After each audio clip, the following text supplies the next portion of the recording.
충성 신고합니다. 예비역 병장 박철민 1988년 11월구로. 철민의 목소리는 떨리고 있었습니다. 화려한 장군 정복을 입은 남자 최태석 사단장의 눈동자가 지진이라도 난 듯 흔들립니다. 수백 명의 장병들과 부모님들이 지켜보는 연병장 한가운데 철민은 흙먼지 묻은 작업복 바지 주머니에서 꼬깃꼬깃해진 종이 한 장을 꺼냈습니다. 사단장님, 아니 최태석 병장님, 기억하십니까? 1988년 겨울 내 아버지 수술비 들고 튀면서 네가 남기고 간 이 쪽지 말입니다. 연병장에 찬물을 끼얹은 듯 정적이 흘렀습니다. 철민의 아들 동우가 사색이 되어 달려 나오려 하자 철민이 손을 들어 막았습니다. 이것은 단순한 돈 문제가 아니었습니다. 짓밟힌 20대의 순정과 그로 인해 무너져버린 한 가장의 35년 세월에 대한 피 맺힌 절규였습니다. 영상 시청하기 전 구독과 좋아요를 눌러주세요. 새벽 4시 경기도 외곽의 허름한 물류센터. 박철민은 오늘도 파스 냄새를 풍기며 눈을 떴습니다. 58이라는 나이는 이제 무거운 상자를 들어 올릴 때마다 허리가 비명을 지르게 만들었죠. 박씨, 오늘은 3라인이야. 빨리빨리 움직여. 단장의 고함에 철민은 네 갑니다 라고 외치며 장갑을 꼈습니다. 철민의 삶은 늘 그랬습니다. 누군가의 명령에 따르고 묵묵히 버티는 것. IMF 때 운영하던 작은 식당이 망하고 아내마저 지병으로 5년 전 세상을 떠난 뒤 철민에게 남은 건 빚과 아들 동우뿐이었습니다. 동우는 철민의 유일한 자랑이었습니다.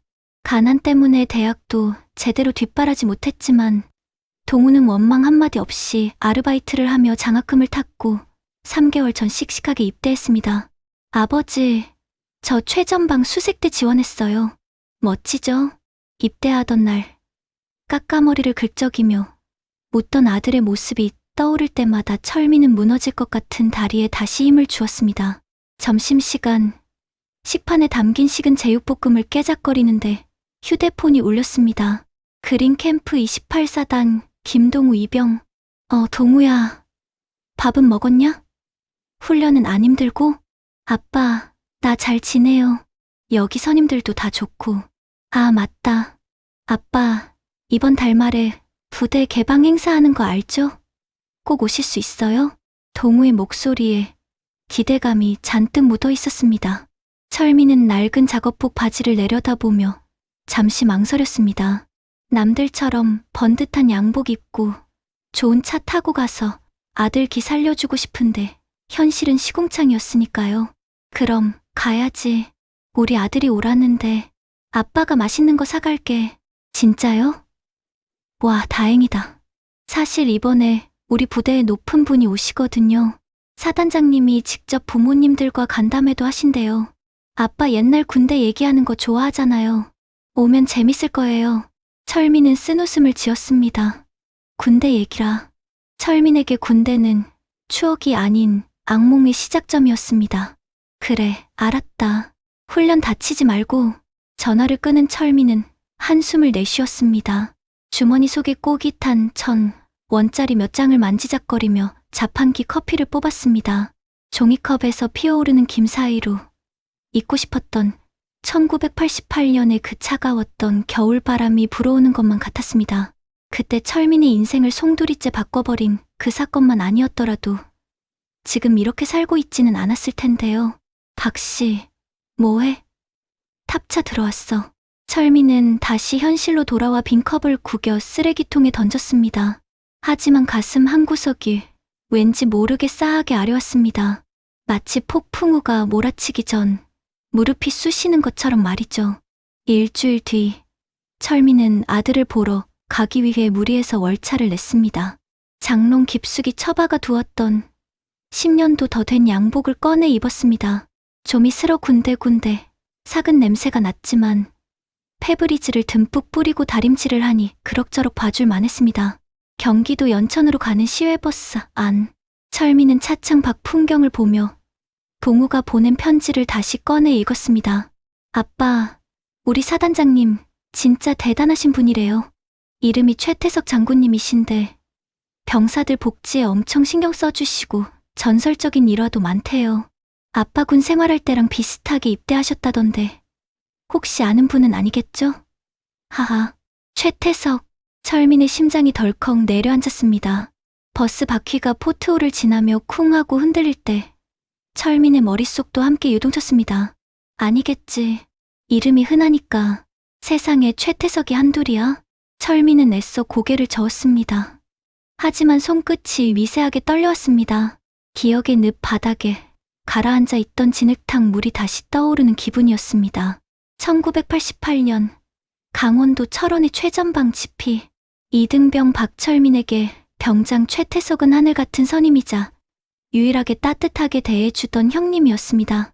고된 경계 근무가 끝나면 최태석은 몰래 챙겨둔 건빵을 철민의 주머니에 찔러주며 말했었죠. 철민아, 사회 나가면 뭐 할 거냐? 나는 사업할 거야. 큰 회사 차려서 떵떵거리고 살 거다. 너 전역하면 형이 책임진다. 그 말을 철석같이 믿었습니다. 그러던 어느 날 최태석이 사색이 되어 철민을 찾아왔습니다. 철민아, 나 좀 살려주라. 우리 어머니가 지금 수술 안 하면 돌아가신대. 내가 제대하면 바로 갚을게. 너 적금 든 거 있잖아. 그거 좀 빌려주라. 제발. 철민도 가난했습니다. 그 돈은 시골에서 농사짓다 허리를 다친 아버지 수술비로 쓰려고 월급을 한 푼 두 푼 모으고 휴가 때 노가다까지 뛰어서 만든 피 같은 돈이었습니다. 하지만 어머니가 죽어간다며 무릎 꿇고 눈물 흘리는 최태석을 외면할 수 없었습니다. 병장님, 이거 진짜 제 목숨 같은 돈입니다. 꼭 갚으셔야 해요. 당연하지. 내가 하늘에 맹세한다. 전역하자마자 이자 쳐서 갚을게. 여기 차용증도 써줄게. 최태석은 찢어진 담배 속지에 삐뚤빼뚤한 글씨로 차용증을 써주고 돈을 받아갔습니다. 그리고 일주일 뒤 최태석은 전역했습니다. 그게 마지막이었습니다. 연락은 두절되었고 주소지는 가짜였습니다. 설상가상으로 철민의 아버지는 수술 시기를 놓쳐 합병증으로 쓰러지셨고 철민이 전역하고 3개월 뒤 세상을 떠나셨습니다. 돈만 있었어도 그 돈만 있었어도 살릴 수 있었는데 장례식장에서 철민은 땅을 치며 오열했습니다. 최태석에 대한 배신감은 사리로 바뀌었고 그 분노는 철민의 20대를 갉아먹었습니다. 사람을 믿지 못하게 되었고 성격은 날카로워졌으며 홧김에 시작한 사업들은 줄줄이 망했습니다. 철민의 불행한 인생 첫 단추는 바로 그때 최태석이 끼워준 것이었습니다. 설마 그 최태석이 지금 내 아들의 사단장이라고? 버스가 부대 앞에 도착했습니다. 위병소에는 자랑스러운 육군, 무적 태풍부대 부대, 개방 행사라는 플래카드가 걸려 있었습니다. 철민은 떨리는 다리를 이끌고 연병장으로 향했습니다. 수많은 인파 속에서 저 멀리 단상 위에 서 있는 한 남자가 보였습니다. 별 2개가 박힌 성판이 번쩍거리는 지프차에서 내리는 장군. 세월이 흘러 머리엔 희끗한 서리가 내렸고 주름이 깊어졌지만 철민은 단번에 알아볼 수 있었습니다. 특유의 날카로운 눈매와 입꼬리가 살짝 올라간 그 거만한 미소. 최태석이었습니다. 내 아버지의 목숨값을 들고 튀어 장군이라는 화려한 감투를 쓰고 있는 그놈이 분명했습니다. 철민의 눈앞이 하얘졌습니다. 주머니 속에서 손수건을 꺼내려는데 손끝에 닿는 낯선 종이의 감촉. 오늘 아침 혹시나 하는 마음에 앨범 속에 끼워두었던 그 담배 속지 차용증을 챙겨 나왔던 것입니다. 충성, 사단장님 입장하십니다. 우렁찬 경례의 구호와 함께 군악대의 연주가 시작되었습니다. 동우가 저 멀리서 아빠를 발견하고 손을 흔들며 환하게 웃고 있었습니다. 철민은 아들에게 손을 흔들어 줄 수 없었습니다.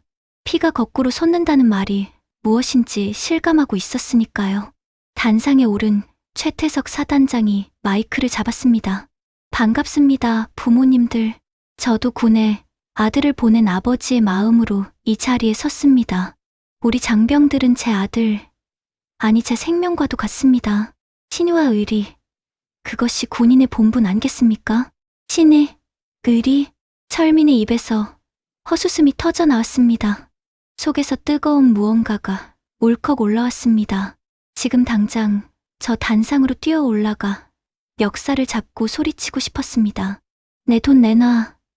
내 아버지 살려내. 라고요. 하지만 늠름하게 서 있는 아들 동우의 얼굴이 보였습니다. 여기서 난동을 부리면 아들의 군 생활은 어떻게 될까요? 아들이 겪을 수치심은? 철민은 입술을 깨물어 피가 날 정도로 참았습니다. 그런데 그때 행사가 진행되면서 사회자가 마이크를 잡았습니다. 자, 오늘 특별한 순서가 있습니다. 사단장님께서 직접 가장 멀리서 오신 부모님 혹은 특별한 사연이 있는 부모님께 선물을 드리는 시간입니다. 혹시 80년대에 군 생활하신 아버님 계십니까? 몇몇 아버지들이 손을 들었습니다. 사회자가 철민 쪽을 가리켰습니다. 저기 계신 아버님. 복장이 아주 클래식하시네요. 혹시 군번이 어떻게 되십니까? 철민은 얼어붙었습니다. 최태석의 시선이 철민을 향했습니다. 최태석이 눈을 가늘게 뜨더니 고개를 갸웃거립니다. 그리고 마이크를 통해 그의 목소리가 흘러나왔습니다. 잠깐, 낯이 익는데 혹시 박철민, 이연대 박철민 이병 아니냐? 최태석이 철민을 알아본 것입니다. 그런데 그의 표정은 당황이나 미안함이 아니었습니다. 오히려 반가움. 아니, 그건 묘하게 비틀린 우월감에 가까운 미소였습니다. 이야, 이게 얼마만입니까? 여러분, 제 옛 전우를 여기서 만납니다. 최태석이 단상에서 내려와 철민에게 성큼성큼 다가왔습니다. 주변에서 박수가 터져 나왔습니다. 우와, 대박이다. 사단장님 멋지다. 동우도 놀란 눈으로 입을 다물지 못했습니다. 최태석이 철민의 앞에 섰습니다. 그리고 철민의 낡은 양복깃을 툭툭 털어주며 귓속말로 속삭였습니다. 마이크에는 들리지 않게 오직 철민만 들을 수 있는 아주 작은 목소리로요. 살아있었네. 지질하게 사는 건 여전하구만. 박이병. 철민의 이성이 툭 하고 끊어졌습니다. 와, 아버지가 사단장님과 군대 동기셨어요? 대박이다. 주변에 있던 병사들과 부모님들이 웅성거리는 소리가 귓가에 윙윙거렸습니다. 하지만 박철민의 귀에는 그 소리가 마치 물속에서 듣는 것처럼 먹먹하게 들릴 뿐이었습니다. 눈앞에 최태석 사단장은 세상 인자한 미소로 박철민의 어깨를 감싸 안고 있었습니다. 방금 전 귓가에 꽂아 넣은 비수 같은 말은 마치 환청이었던 것처럼요. 자, 다들 행사 즐기시고 우리 박철민 전우는 제가 따로 차 한 잔 대접해야겠습니다. 오랜만에 회포 좀 풀어야 하지 않겠습니까? 최태석의 호탕한 목소리에 박수 갈채가 쏟아졌습니다. 철민은 거부할 수 없었습니다. 아들 동우가 아빠 진짜 멋지다. 잘 다녀와요. 라며 엄지를 치켜세우고 있었으니까요. 철민은 도살장에 끌려가는 소처럼 최태석의 등에 떠밀려 본청 건물로 향했습니다. 사단장실은 철민이 일하는 물류센터와는 딴 세상이었습니다. 푹신한 카펫이 깔려 발소리조차 나지 않았고 은은한 난초 향기가 코끝을 맴돌았습니다. 벽에는 이국헌신 군인본분이라는 액자가 큼지막하게 걸려 있었죠. 나가봐. 아무도 들이지 말고. 최태석이 당번병에게 손짓하자 육중한 문이 닫혔습니다. 찰칵 문이 잠기는 소리와 함께 방 안의 공기가 순식간에 바뀌었습니다. 최태석은 쓰고 있던 정모를 벗어 책상 위에 툭 던지더니 소파 깊숙이 몸을 파묻고 다리를 꼬았습니다. 앉아라. 박이병. 아니지. 이제 박씨라고 불러야 하나? 철민은 자리에 앉지 않고 주먹을 꽉 쥐었습니다. 낡은 양복 바지, 주머니 속에서 35년을 묵은 종이 조각이 뜨겁게 달아오르는 것 같았습니다. 최태석. 너 나한테 할 말이 그게 다냐? 철민의 목소리는 떨리고 있었습니다. 최태석은 콧방귀를 뀌며 테이블 위에 놓인 최고급 시가를 만지작거렸습니다. 할 말? 아, 돈. 야, 박철민. 사람이 좀 유해져라. 그게 언제 적 일이냐? 1988년? 강산이 3번 하고도 반이 더 변했다. 내가 그때 경황이 없어서 연락을 못했을 뿐이야. 군대에서 선임이 후임한테 돈 좀 빌릴 수 있는 거 아니냐? 돈 좀 빌려? 그 돈이 어떤 돈인 줄 알면서 내 아버지 목숨 값이었다고. 네가 가져간 그 돈 때문에 수술 한번 못 받아보고 돌아가신 내 아버지 목숨 값. 철민이 버럭 소리를 질렀습니다. 목에 핏대가 섰습니다. 하지만 최태석은 눈 하나 깜짝하지 않았습니다. 오히려 귀찮다는 듯 귀를 후비며 혀를 찼습니다. 쯧쯧, 돌아가신 건 안타깝네.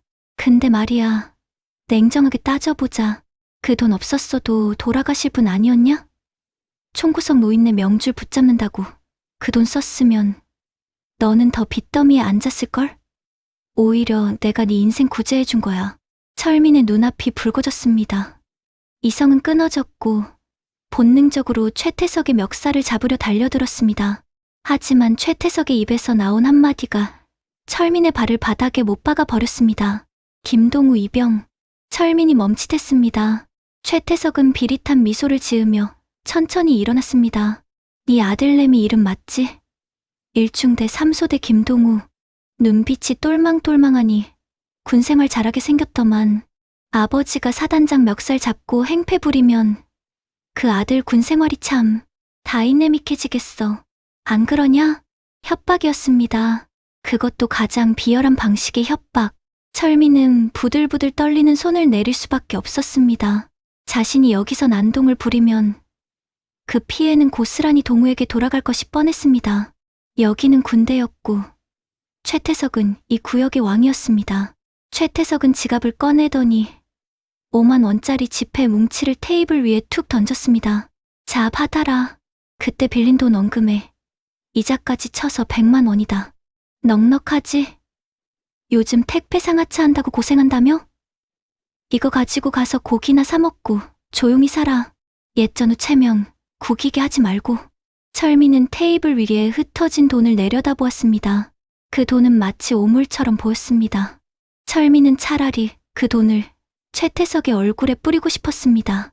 하지만 문 밖에 서 있을 아들의 얼굴이 해맑게 웃던 그 얼굴이 족쇄가 되어 철민을 짓눌렀습니다. 나어는 정말 괴물이 되었구나.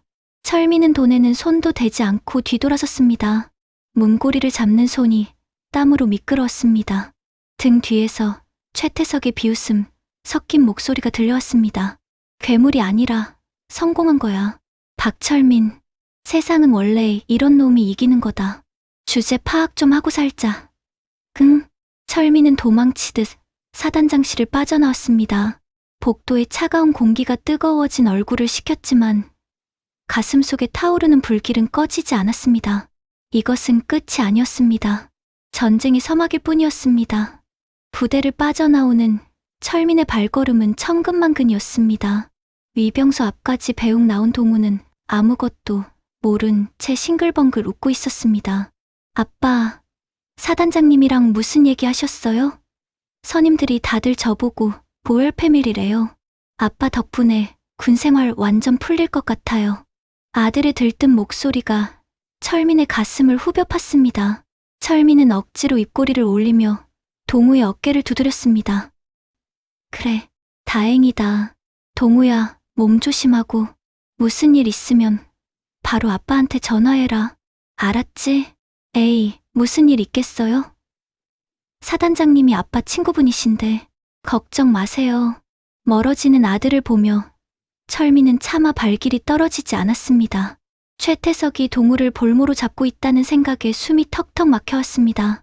집으로 돌아오는 버스 안에서 철민은 멍하니 창밖만 바라봤습니다. 35년 전의 악몽이 다시 현실이 되어 목을 조여오고 있었습니다. 다음 날 철민은 다시 물류센터의 컨베이어 벨트 앞에 섰습니다. 박씨, 멍 때리지 말고 박스 똑바로 쌓아. 반장의 고함이 날아들었지만 철민의 머릿속은 온통 최태석 생각뿐이었습니다. 복수해야 한다는 생각과 참아야 한다는 생각이 팽팽하게 줄다리기를 했습니다.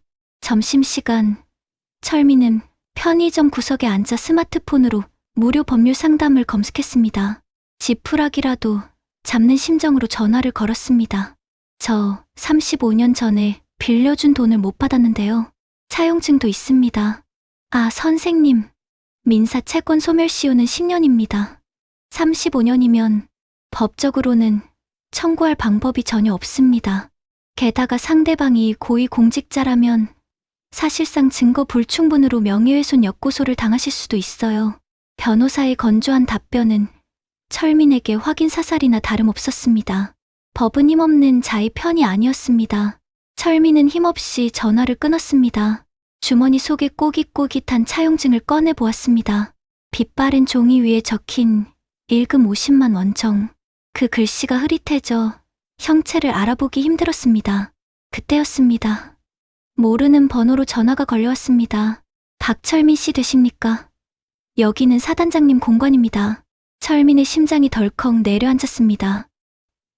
네, 제가 박철민입니다만 사단장님께서 박철민 씨 댁으로 작은 성의를 보내셨습니다. 문 앞에 택배 확인해 보십시오. 퇴근 후 집에 도착한 철민의 눈앞에 고급스러운 나무 상자가 놓여 있었습니다. 떨리는 손으로 상자를 열자 최고급 자연산 송이버섯과 함께 두툼한 봉투가 들어 있었습니다. 봉투 안에는 현금 500만 원과 짧은 메모가 들어 있었습니다. 이걸로 퉁치자. 아들 생각해서 현명하게 처신해라. 최태석. 철민은 치가 떨렸습니다. 이것은 사과가 아니었습니다. 입막은 비용, 아니 개값이나 다름없었습니다. 최태석은 철민을 여전히 1988년에 그 힘없고 멍청한 이등병 취급하고 있었습니다. 철민은 봉투를 구겨버렸습니다. 이 개자식. 철민은 당장이라도 이 돈을 들고 헌병대로 달려가고 싶었습니다. 하지만 증거도 힘도 없는 자신이 할 수 있는 게 무엇일까요? 좌절감에 고개를 떨구고 있을 때 동우에게서 전화가 왔습니다. 아빠, 나 대박 사건. 동우의 목소리가 평소보다 한 톤 더 높았습니다. 무슨 일이냐? 나 보직 변경됐어요. 다음 주부터 사단장님 공관병으로 근무하래요. 최전방 근무 힘들었는데 사단장님이 아빠 친구 아들이라고 특별히 챙겨주신 것 같아요. 진짜 편한 보직이라 경쟁률 엄청 세거든요. 와, 진짜 아빠 덕분이다. 철민의 손에서 휴대폰이 미끄러져 바닥으로 떨어졌습니다. 액정이 쩍 하고 갈라졌습니다. 공관병.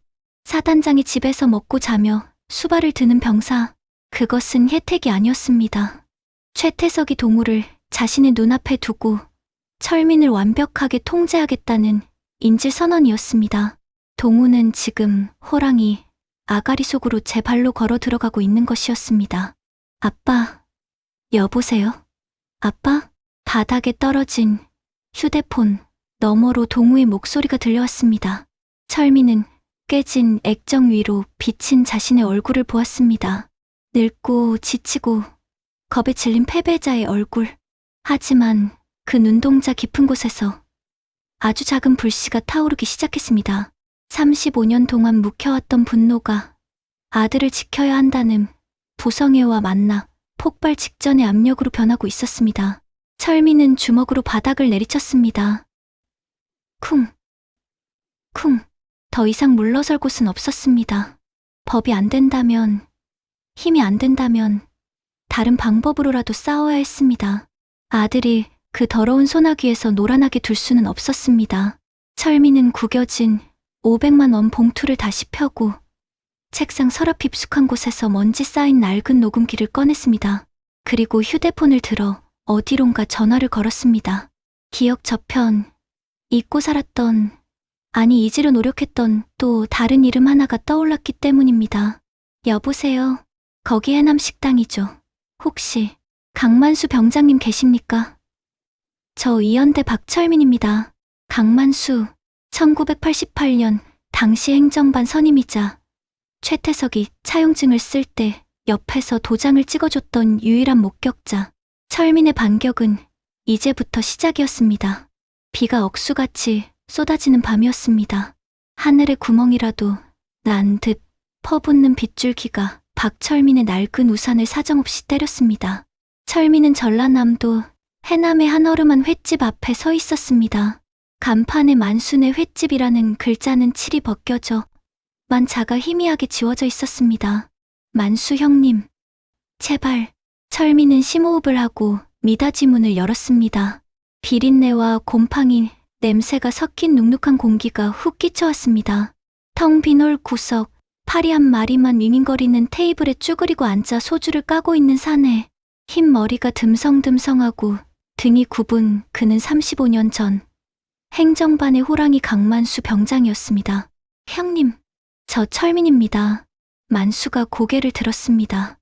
풀린 눈동자가 철민을 위아래로 훑더니 허허 웃으며 술잔을 내밀었습니다.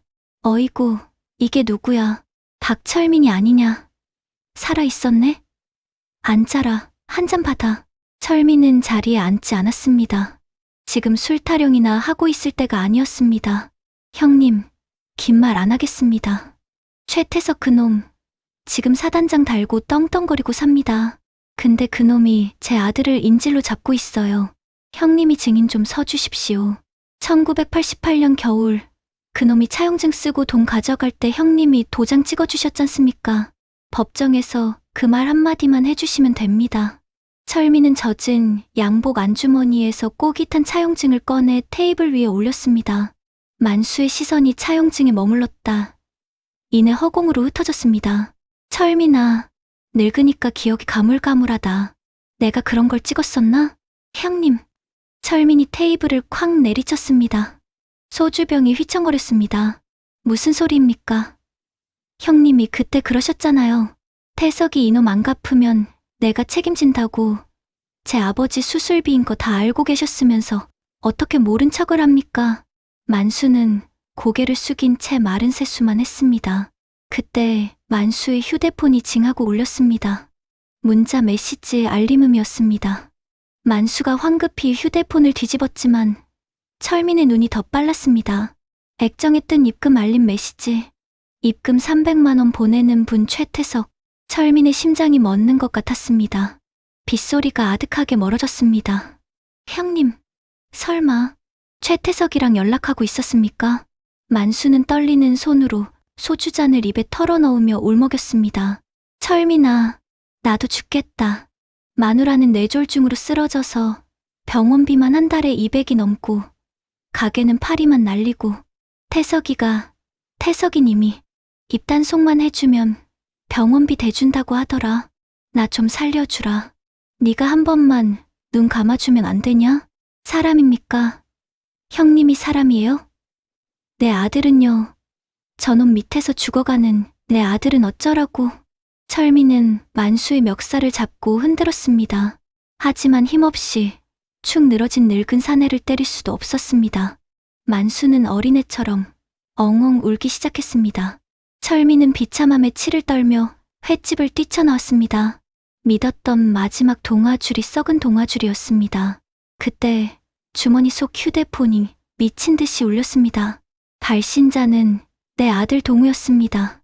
여보세요, 동우야, 무슨 일이야? 소화기 너머로 들리는 목소리는 동우가 아니었습니다. 낯선 남자의 차가운 목소리였습니다. 박철민 씨 되십니까? 여기는 28사단 헌병대 수사과입니다. 귀하의 아들 김동우의 일병을 특수절도 혐의로 긴급 체포했습니다. 네? 그게 무슨 절도라니요? 사단장 공관에서 사모님의 다이아몬드 반지가 없어졌는데 김동우 일병이 관물대에서 발견되었습니다. 본인은 부인하고 있지만 증거가 명백합니다. 지금 구속 수사 중이니 그리 아십시오. 뚝, 전화가 끊겼습니다. 철민은 빗속에 주저앉았습니다. 아스팔트 바닥에 고인 빗물이 바지를 적셨지만 차가운 줄도 몰랐습니다. 으아, 철민은 짐승처럼 울부짖었습니다. 천둥 소리가 철민의 비명을 삼켰습니다. 최태석은 단순히 입을 막으려는 게 아니었습니다. 철민을 철저히 짓밟아 다시는 고개조차 들지 못하게 만들 작정이었습니다. 아들은 도둑놈이라는 누명을 쓰고 군 교도소에 갈 위기에 처했고 철민은 아무것도 할 수 없는 무력한 아버지였습니다. 세상의 모든 빛이 꺼져버린 것 같은 완벽한 절망이었습니다. 이틀이 지났습니다. 박철민은 부대 앞사구려 여인숙 방구석에 처박혀 있었습니다. 밥알 하나 넘기지 못한 채 멍하니 천장만 바라봤습니다.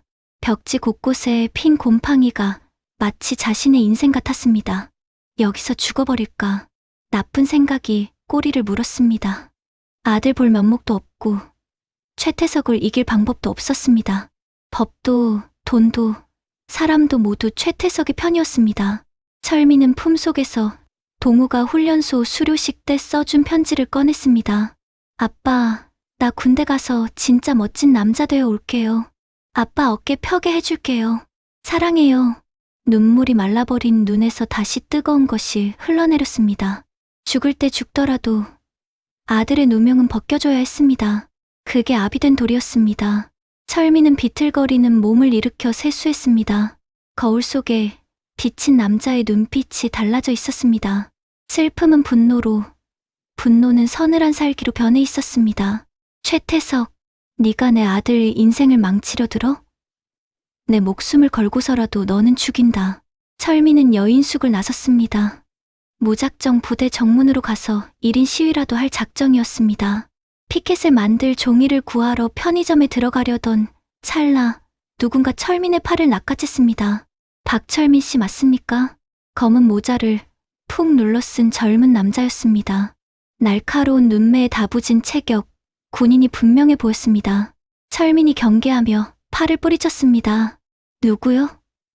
최태석이 보냈소? 남자는 주위를 두리번거리더니 철민을 골목 안쪽으로 이끌었습니다. 그리고 조용히 모자를 벗었습니다. 짧은 머리에 그는 계급장이 없는 사복 차림이었지만 자세는 흐트러짐이 없었습니다. 저는 사단장 전속부관이었던 이진호 중위입니다. 지금은 보직 해임 대기 상태고요.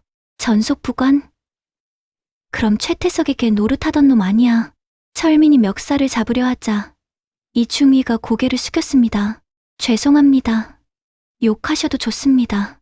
하지만 저도 더 이상은 못 참겠습니다. 동우, 아니 김동우 일병, 도둑질 안 했습니다. 철민의 손이 멈췄습니다. 그걸 자네가 어떻게 알아? 이중위는 품속에서 작은 USB 하나를 꺼내 철민의 손에 쥐어주었습니다. 이 안에 모든 게 들어있습니다. 사단장님, 아니 최태석, 그 사람이 공관 거실 CCTV를 끄라고 지시하는 음성이랑 사모님이 직접 반지를 동우 가방에 넣는 장면이 찍힌 홈캠 영상입니다. 사모님이 홈캠이 꺼진 줄 알고 범행을 저질렀는데 백업 서버에 영상이 남아 있었습니다. 철민의 손이 부들부들 떨렸습니다.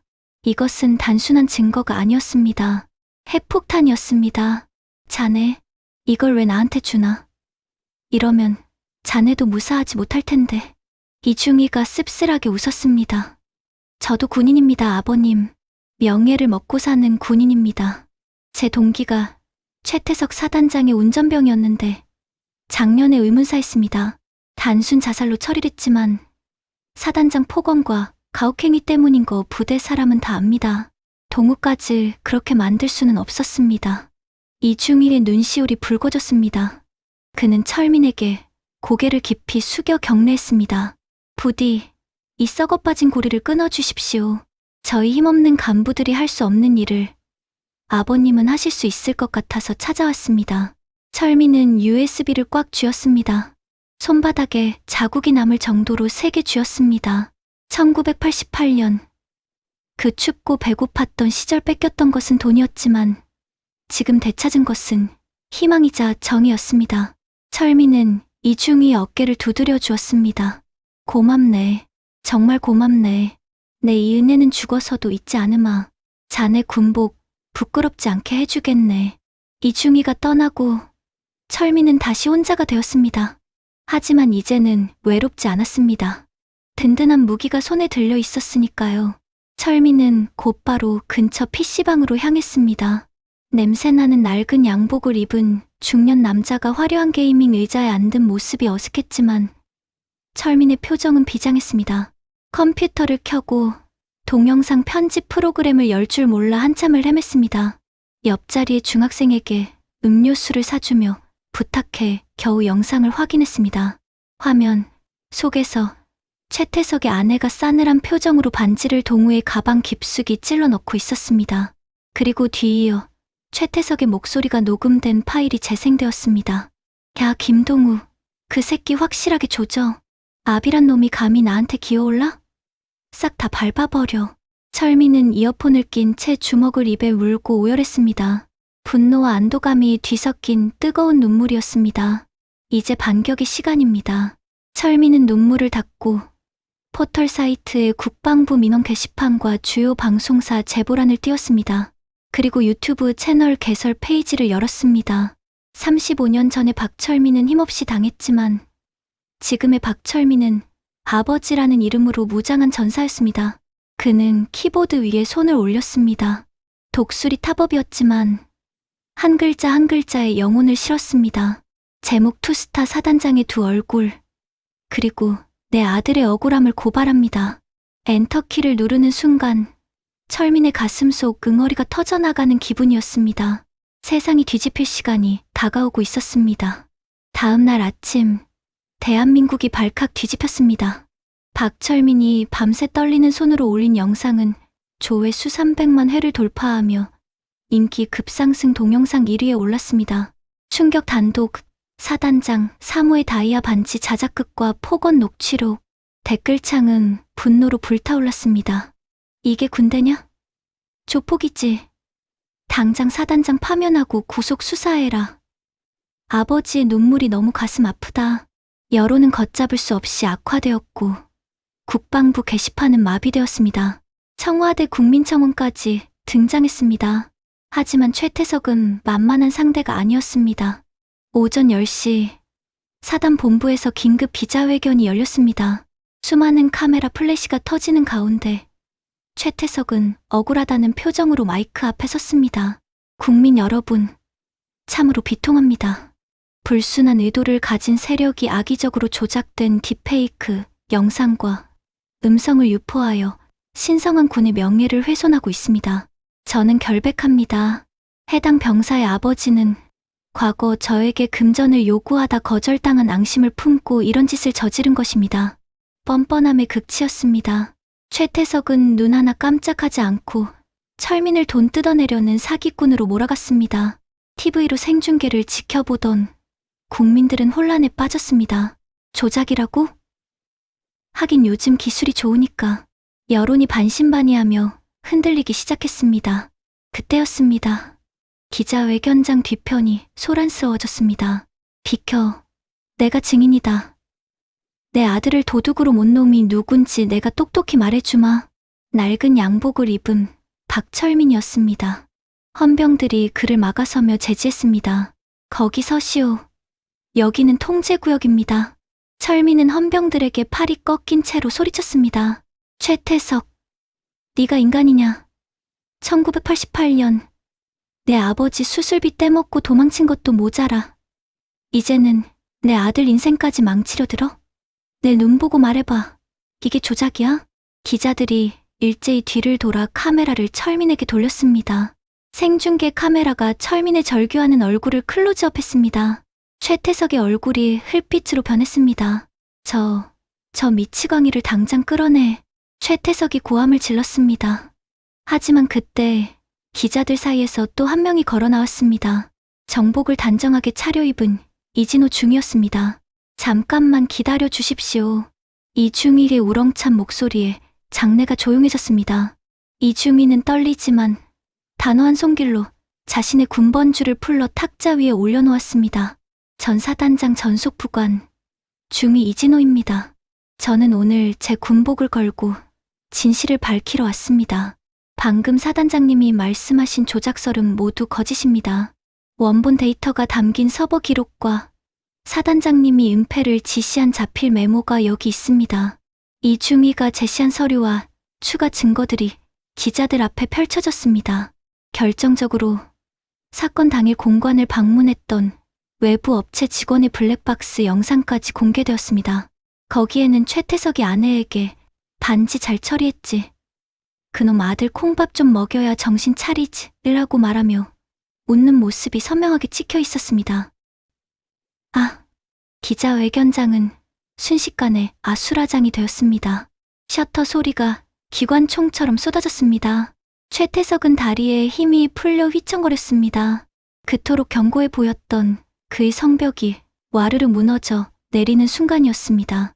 철민은 헌병들의 손이 느슨해진 틈을 타 단상 앞으로 걸어 나갔습니다. 그리고 주머니에서 35년 묵은 이제는 너덜너덜해진 차용증을 꺼내 최태석의 얼굴에 던졌습니다. 종이 조각이 힘없이 나라와 최태석의 훈장 가득한 가슴팍에 부딪혀 떨어졌습니다. 최태석, 돈은 필요 없다. 하지만 내 아들의 눈물값, 그리고 돌아가신 내 아버지의 그건 네가 가진 그 더러운 계급장으로도 못 갚아. 평생 감옥에서 썩으며 속죄해라. 최태석은 바들바들 떨며 아무 말도 하지 못했습니다.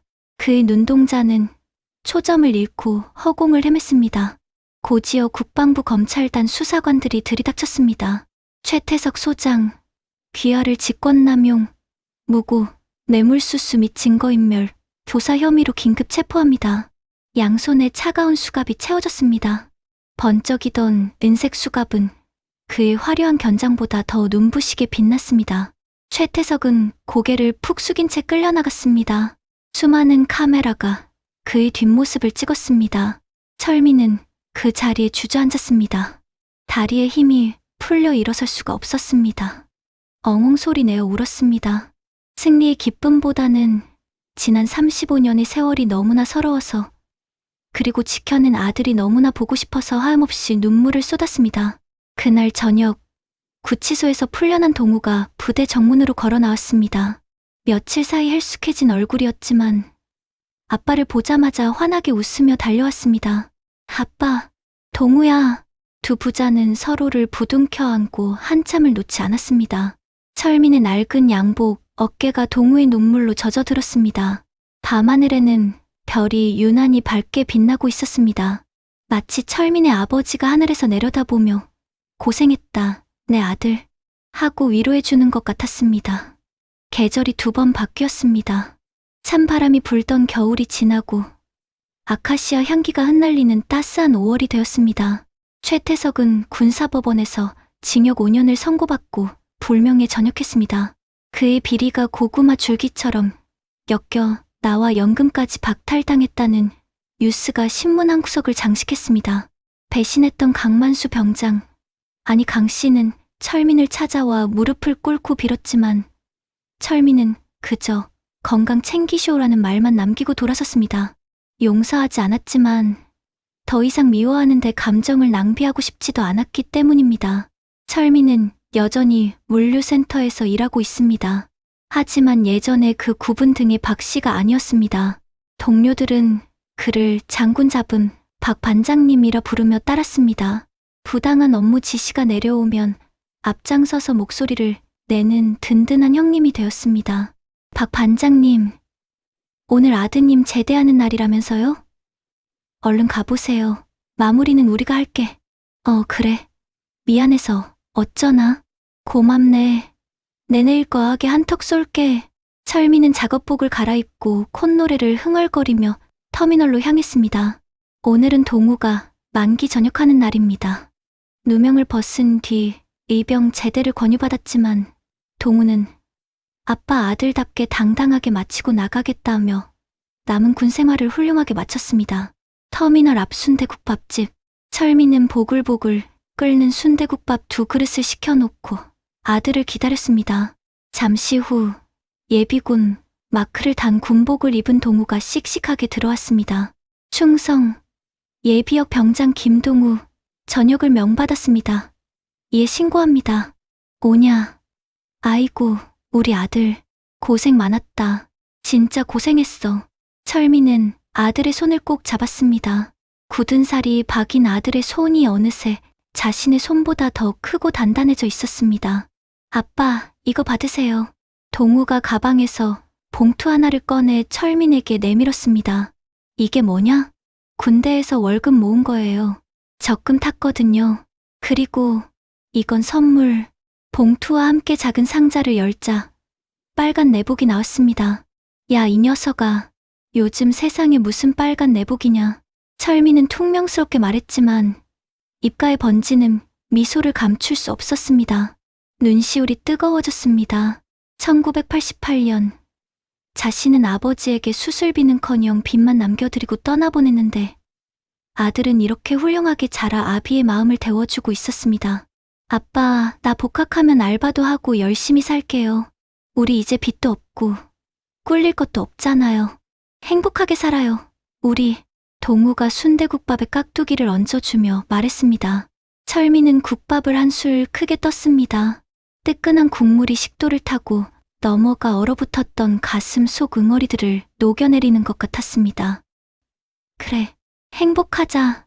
남들한테 고개 숙이지 말고 당당하게. 철미는 품속에서 깨끗한 새종이 한 장을 꺼냈습니다. 그리고 볼펜으로 꾹꾹 눌러 썼습니다. 차용증, 채권자 김동우, 채무자 박철민, 내용 세상에서 제일 든든한 아들을 빌렸음. 평생 사랑과 믿음으로 갚겠음. 자, 여기 있다. 아빠가 너한테 쓰는 차용증이다. 동우가 종이를 받아들고 깔깔 웃었습니다. 이게 뭐예요? 이자가 너무 싼 거 아니에요? 시끄러. 임마. 아빠 마음이 원금보다 더 비싼 거야. 식당 안은 부자의 웃음소리로 가득 찼습니다. 창밖으로 따스함, 봄, 햇살이 쏟아져 들어와 두 사람의 머리 위를 비추었습니다. 35년 전, 차가운 겨울바람 속에 멈춰버렸던 철민의 시간은 이제야 다시 흐르기 시작했습니다.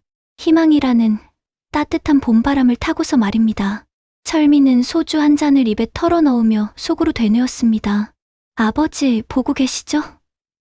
저 이제 밥값 사는 아비가 되었습니다.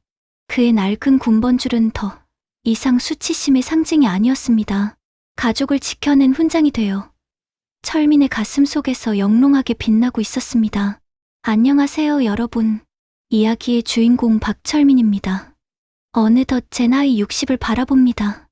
돌이켜보면 인생은 참 얄궂은 드라마 같습니다. 믿었던 사람에게 배신당해 피눈물을 흘리기도 하고 벼랑 끝에서 생각지 못한 귀인을 만나 다시 일어서기도 하니까요. 제가 겪은 이 일은 단순히 돈을 되찾는 과정이 아니었습니다.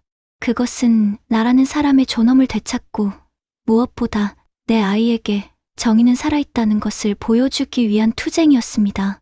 지금 이 순간에도 어딘가에서 억울한 일을 당하고 가슴치며 울고 계실 분들이 있을 겁니다. 혹은 자식 때문에, 가족 때문에 무거운 짐을 지고 묵묵히 버티고 계신 가장 여러분. 절대로 포기하지 마십시오. 진실은 느리지만 반드시 옵니다. 그리고 여러분의 그 구분 등은 부끄러운 것이 아니라 가족을 지탱해온 가장 위대한 지붕입니다. 저 박철민이 응원하겠습니다. 힘내십시오. 오늘 제 이야기가 여러분의 가슴에 작은 위로가 되었기를 바랍니다. 영상이 마음에 드셨다면 구독과 좋아요, 알림 설정까지 부탁드립니다. 여러분의 관심이 더 따뜻한 이야기를 만드는 큰 힘이 됩니다. 감사합니다.